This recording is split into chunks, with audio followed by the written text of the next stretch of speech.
ဒီရဲ့ software က Yotion နဲ့လွယ်ကူတယ်စည်ရင်းတွေကိုအချိန်နဲ့တပြေးညီတိတိကျကျမှန်မှန်ကန်ကန်နဲ့control လုပ်လို့ရတယ်အားလုံးပဲမင်္ဂလာပါရှင်ကျမနာမည်ကတော့မဇမီမီနိုင်လို့ခေါ်ပါတယ်ကျမကတော့တောင်ကြီး City Square 3လွှာအခန်းနံပါတ်345မှာ Jelly ဆိုင်လေးနဲ့ gift cake လေးကိုဖွင့်ထားပါတယ်ရှင်ကျမရဲ့ Jelly ဆိုင်မှာတော့ Jelly ကိုအမျိုးပေါင်း150ကျော်လောက်ကိုလက်လီရောလက်ကောင်းရောချပေးတာဖြစ်ပြီးတော့မှကလေးတွေအတွက်ဆိုလို့ရှိရင်လည်း gift ပေးမလားပေါ့နော်သူတို့လေးတွေအတွက်accessory လေးတွေ gift လေးတွေအကုန်လုံးကိုဒီမှာကတွဲပြီးတော့မှရောင်းချပေးရဖြစ်ပါတယ်ရှင်က jelly ရောင်းနေပေါ့နော် jelly ရောင်းတော့အမတီရဲ့ jelly stock တွေကိုအမကတိတိကျကျလေးပေါ့နော်stock တွေကိုထိမ့်သိမ်းချင်တယ် keep လုပ်ချင်တယ်အနည်းဆက်ဆုံးတိတိကျကျပေါ့နော်တိတိကျကျလေးထိနေနေတဲ့စီးရင်တွေကိုတိုးလောင်ချင်တဲ့အတွက်ကြောင့်မလို့အမက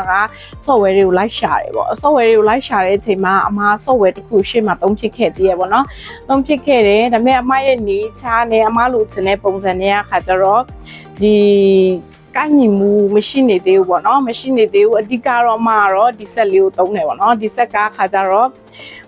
အမတို့ချိန်ဆက်လေးပေါ့ဒီကနေထွက်လာတဲ့အမတို့ရဲ့ဒီ scan barcode ကို scan barcode ကိုအမတို့ software တွေကို scan တစ်ချက်နှိပ်လိုက်ရုံနဲ့ auto ဝင်ချင်တာပေါ့နော်ဝင်ချင်တဲ့ခါကျတော့အမက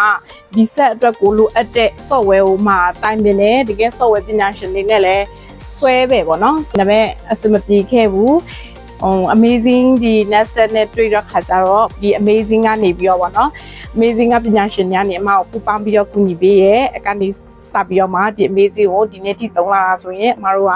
ဆိုင်ဖွင့်တဲ့တက်တန်တက်လျှောက်ဆိုရင်2နှစ်3နှစ်ထဲဝင်ခဲ့ပါပြီရှင်မာကဒီ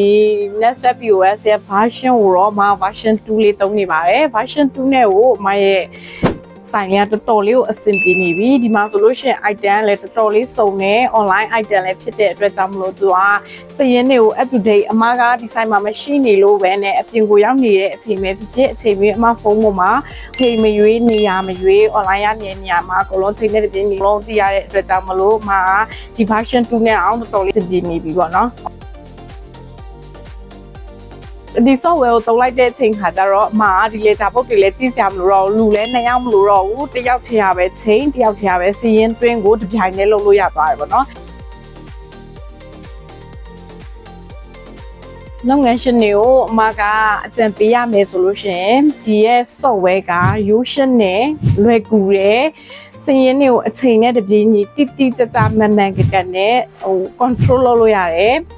ဘလောက်ချိန်နေဒီ safe ဖြစ်နေလဲဆိုတာကိုကွာကြည့်ပြီးတော့မှ decision တွေချလို့ရတယ်ပြီးတော့ဒီရဲ့ software ကိုအသုံးပြုမဲ့သူကပေါ့နော်ဟိုလာစားတွေအမြင့်ပေးမှခေါ်ပြီးတော့မှသုံးလို့ရတာမျိုးမဟုတ်ပဲနဲ့သူကရိုးရိုးရှင်းရှင်းလွယ်လွယ်ကူကူနဲ့ကိုယ်ဆိုင်မှာရှိတဲ့ဝန်ထမ်းတွေကိုပဲ train ပေးလိုက်ရုံနဲ့ကိုလုံးဝကိုသုံးလို့ရတဲ့ဟာမျိုးပေါ့နော်နားလဲလွယ်တယ်Nested POS ပေါ့နော်အဲ့ဒါကိုသုံးဖို့အတွက်အမှာတော့တိုက်တွန်းကြံပြုချင်ပါတယ်ရှင်ဒီ software ကိုကြည့်ပြီးခါကြလို့ရှိရင် miss you ပေါ့နော်အမတို့အကြောက်ဆုံးဆိုလို့ရှိရင် miss you လို့ခေါ်တယ်လွဲသုံးစားမှုပေါ့နော်အလွဲသုံးစားမှုတွေကိုအမတို့ဒီရဲ့ software ကိုသုံးလိုက်တာနဲ့ကိုင်တွယ်နိုင်တယ်ဖြည့်ရှင်းနိုင်တယ်အချိန်နဲ့တပြေးညီသိနိုင်တယ်ပေါ့နော်အမြန်ဆန်သိနိုင်တယ်အဲ့အတွက်ကြောင့်မလို့ risk နည်းတယ် software သုံးတဲ့အတွက်ကြောင့်ပေါ့နော်ဒီ amazing ကဒီ Nested POS ဆိုလို့ရှိရင်အမတို့ဒီ privacy အရန်ရှိရယ်link တွေပေါ့နော်အမတို့ link တွေချပေးတဲ့ညမှာလဲ privacy ရှိသုံးလို့ရတယ် miss you ကိုတယောက်တည်းကလုတ်သွားတာမျိုးပေါ့နော်ဥမာကွာစရင်ရမ်းကျွမ်းသွားပြီဆိုလို့ရှိရင်လုတ်သွားနိုင်ခြေရှိရပေါ့နော်တယောက်တည်းပဲငွေကိုင်တယ်တယောက်တည်းပဲစီးရင်ကိုင်တယ်ဆိုလို့ရှိရင်ဒီလွယ်သုံးစားမှုတွေလုတ်သွားနိုင်ခြေများတယ်ဒီရဲ့ software ကနေပြီးတော့တယောက်ချင်းစီကိုတစ်ခေါက်ချင်းစီကို assign ချထားလို့ရတယ်ဒီ section ရဲ့ဒီဟိုပေါ့နော် section ရဲ့တွန်းတင်မှုပေါ်မှာပတ်သက်ပြီးတော့မှသူတစ်ခေါက်ချင်းစီကို assign ချထားလို့ရတာဖြစ်တဲ့အတွက်ကြောင့်မလို့တယောက်တည်းကနေ miss you လုတ်သွားတဲ့ ND ကနေကင်းဝေးနိုင်တယ်ပေါ့နော်ဆိုတော့အကြီးစားလွယ်သုံးစားမှုတွေရောအင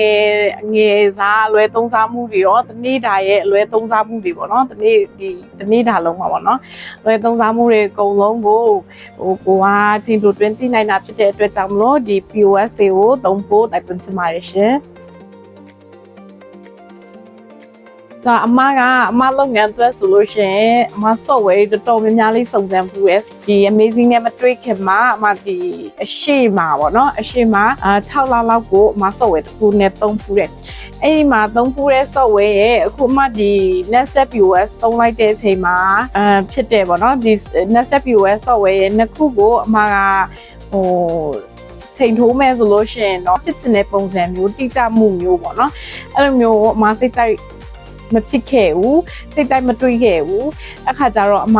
ဒီရဲ့ Nestep POS ကတခြားပဲ software မှာမရနိုင်တဲ့ service မျိုးအမကိုပေးနိုင်တယ်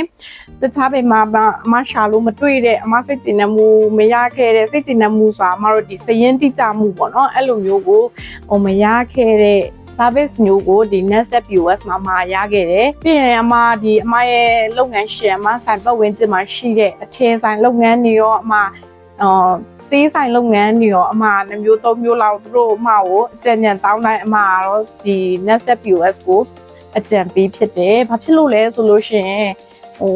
တိကျတယ်ပြီးရင်ကိုလိုချင်တဲ့ပေါ့နော်ကိုလိုချင်တဲ့ grand chain မျိုးတွေကိုလိုချင်တဲ့ဟာမျိုးတွေကိုဘယ်မှရမနေတဲ့အချိန်မှာပေါ့နော် software ဘယ်မှကိုက်ညီမှုမရှိတဲ့အချိန်မှာအမဒီ software ကိုတွေးခဲ့ပြီးတော့အရင်အဆင်ပြေပြီးတော့မှdaily အတွက်ကိုပေါ့နော်အမသုံးပြုဘူးရောပေါ့နော်အမကူတီကိုစရင်မားတာတို့ပျောက်ချတာတို့ပေါ့နော် software နဲ့တူထိန်းချောင်းပြီးတော့မှအမရဲ့လုပ်ငန်းအောင်ပေါ့နော်လူတယောက်ကိုထိန်းစရာမလိုဘဲနဲ့ဒီ software နဲ့ဒီဝင်ထောင်းတင်ထားပြီးတော့မှအမတို့ဒီနောက်ကနေcheck လိုက်ရုံလေးနဲ့အမအခုချိန်ထိကိုစင်းနေတိကျမှုမှန်ကန်မှုအများနဲ့ရှိနေတဲ့အတွက်အမအရန်ကိုပဲrecommend ပေးပါတယ်ဒီ Nestep POS ကိုဝယ်ယူပြီးတော့အမတို့ကိုသူတို့training service ပေါ့နော် training service ပေးရဲအဲ့ဒါအမရဲ့ဒီမှာလုပ်မဲ့ဝန်ထမ်းရဲ့အမရဲ့ပေါ့နော်အတူတူတွဲပြီးတော့မှသူတို့က service ပေးပါတယ်တင်ပေးပါတယ်အဲ့မှာသူရဲ့ပါတဲ့ခန္ဓာပေါ့နော် setter တွေအကုန်လုံးကိုခန္ဓာတစ်ခုချင်းစီကိုဝင်ပြီးတော့ detail သူတို့ကတင်ပေးပါတယ်အဲ့တော့ကိုကအကယ်၍သုံးနေနေပဲဖြစ်တစ်ခုခုပေါ့နော်တိချလာပြီဆိုလို့ရှိရင်အမတို့ Viber group လည်းဖွဲ့ပေးထားတာဖြစ်တဲ့အတွက်ကြောင့်မို့အမတို့က on the spot ပေါ့နော်တခါရဲ Viber group ကနေမှတော့တက်ပြီးတော့မှဒီလိုမျိုးဆိုရင်ဘယ်လို patient ရမလဲဆိုတခါရဲမေးလိုက်တယ်ဆိုလို့ရှိရင်လည်းသူတို့ကချက်ချင်းပေါ့နော်ချက်ချင်း reply ပြပေးရဲamazing technology ကိုအမကအမြဲတမ်းအရန်ကိုအောင်မြင်ပြီးတော့မှအမြဲတမ်းရှိနေပါစေလို့အကြံပြုချင်ပါတယ်ဒီထက်အောင်မြင်တဲ့ပေါ့နော်အောင်မြင်တဲ့ technology company တစ်ခုဖြစ်ပါစေလို့အမနေပြီးတော့မှတောင်းပန်လိုက်ပါရှင်